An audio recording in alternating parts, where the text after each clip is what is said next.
Hello children.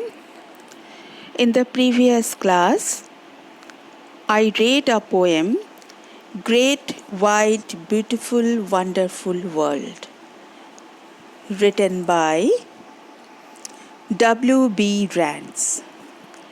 So the poet in this poem is an admirer of the world and its beauty. The language is simple and straightforward. Today, I will explain the poem.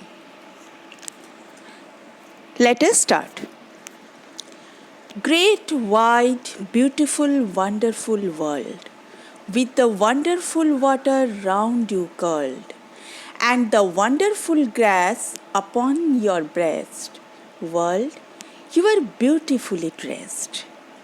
So, in the first stanza, the poet describes how the oceans and the land are placed over the expanse of the world. He compares the way the water curls around the earth and the way the grass dots the earth's surface to the way a dress lays upon a woman. He calls forth the image of a beautifully dressed Mother Earth in these lines. The wonderful air is over me, and the wonderful wind is shaking the tree. It walks on the water and whirls the mills, and talks to itself on the tops of the hills. The poet then talks about how the fresh air flows around us and invigorates. It gives life or energy to us. He describes how the wind blows among the trees and the hills and causes the windmills to turn.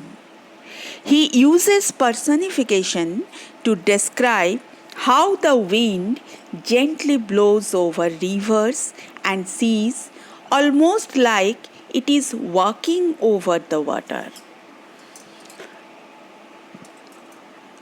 The wonderful air is over me. You friendly earth, how far do you go? With the wheat fields that nod and the rivers that flow, with cities and gardens and cliffs and isles, and people upon you for thousands of miles? In the third stanza, the poet describes how vast the earth is. He talks about the numerous wheat fields and rivers that can be found all over the world. He lists in wonder the various cities, gardens, cliffs, and isles that are a part of the earth.